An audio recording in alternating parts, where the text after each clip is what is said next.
సింహరాశి వారికి ఈ వారం చాలా వరకు అనుకూలంగా ఉంది. సప్తమంలో రాహు బలంగా ఉన్నారు. అష్టమ శని బలంగా ఉన్నారు. భాగ్యంలో కుజుడు బలంగా ఉన్నారు. రియల్ ఎస్టేట్ సంబంధించిన విషయాలు సానుకూలంగా ఉంటుంది. మీరు ఈ వారం ఏ పని ప్రారంభించినప్పటికీ శుభ ఫలితాలను ఇస్తాయి. అయితే వ్యయంలో గురువు ఉన్నారు. పంచమ అష్టమాధిపతి గురువు వ్యయంలో ఉన్నారు. ఖర్చులు అధికంగా ఉంటుంది. అయితే అవి శుభ సూచకమని చెప్పచ్చు.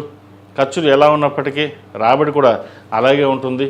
ఒక స్థిరచరాస్తులు కానీ లేదంటే ఆభరణాలు కానీ కొనుగోలు చేయాలి, పిల్లలకి సెటిల్మెంట్ చేయాలి అన్న ఆలోచన ఎక్కువగా ఉంటుంది. మనం ఎంతో కష్టపడ్డాం, పిల్లలు అంత కష్టపడకూడదు, కానీ వాళ్ళ వరకు మనం ఎంత ఇవ్వాలో అంత ఇచ్చేసి మన రిటైర్మెంట్ తీసుకుందాం అన్న ఆలోచన ఎక్కువగా ఉంటుంది. ఏదైనా సరే ఖాళీగా కూర్చోకుండా నాకంటూ ఏదో ఒకటి ఉండాలి అన్న ఆలోచన ఎక్కువగా ఉంటుంది. జీవిత భాగస్వామి సలహాలు సూచనలు మీకు మేలు చేస్తుంది. అదేవిధంగా సొంత వ్యాపారం చేస్తున్న వారికి మంచి లాభాల బాటలో ఉంటుంది. Chartered accounts, real estate, artificial intelligence, accounts, MBA సెక్టర్స్లో ఉన్న వారికి మంచి అవకాశాలు కలిసి వస్తుంది. రాజకీయ రంగ ప్రవేశం చేద్దాం, రాజకీయాల్లోకి వెళ్దాం అనుకునే వారికి కొంత ఆలోచించి నిర్ణయాలు తీసుకోవడం చెప్పదగినది. ఈ రాశిలో జన్మించిన విద్యార్థులకు చాలా వరకు అనుకూలంగా ఉంది. ముఖ్యంగా వైద్య వృత్తిలో ఉన్న వారికి ప్రమోషన్ కానీ ఇంక్రిమెంట్ కానీ లేదా వేరే మంచి ఉద్యోగం వచ్చే అవకాశం గోచరిస్తుంది. మీరు అనుకున్న సీట్ లభిస్తుంది.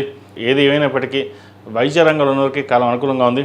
సాఫ్ట్వేర్ రంగంలో ఉన్నవారు కూడా మంచి అవకాశాలు కలిసి వస్తాయి. విదేశీయానం చేయాలనే కళ నెరవేరుతుంది. అదేవిధంగా ఈ రాశిలో జన్మించిన స్త్రీలకు వ్యాపారపరంగా ఉద్యోగపరంగా సానుకూలంగా ఉంటుంది. ముఖ్యంగా సంతానం సంబంధించిన వ్యవహారాలు, సంతాన విద్యా విషయాలు, సంతాన వివాహ సంబంధించిన వ్యవహారాలు సానుకూలపడుతుంది. సంతానం కోసం ప్రయత్నం చేసేవారికి ఒక మంచి శుభవార్త వినే అవకాశం కూడా లేకపోలేదు. అదేవిధంగా కోపాన్ని అదుపులో ఉంచుకోవాలి.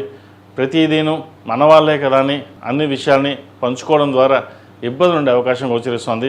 తద్వారా ఇంట్లో కానీ ఆఫీస్లో కానీ ఇబ్బందులు కానీ లేదా గొడవలు కానీ జరిగే అవకాశం గోచరిస్తుంది. వాటి విషయం జాగ్రత్త వహించండి. ఈ రాశి వారు ప్రతిరోజు ప్రతినిత్యం ఆరావళి కుంకుమతోటి అమ్మవారిని పూజించడం, దుర్గా స్తోత్రాన్ని పండించడం చెప్పదగినది. ఏదైనా ఇబ్బందులు ఉంటే తొలగిపోతాయి. అదేవిధంగా అష్టములకా తైలంతో ఓం నమస్తేతో దీపారాధన చేయండి, మంచి ఫలితాలు సంప్రాప్తిస్తాయి. ఈ రాశిలో జన్మించిన వారికి కలిసి వచ్చే సంఖ్య 1, కలిసి వచ్చే రంగు తెలుపు. ఏదైనా పని మీద బయటికి వెళ్ళినప్పుడు శుక్రవారం అడగానే ఆదివారానికి వెళ్ళండి, మంచి ఫలితాలు సంప్రాప్తిస్తాయి.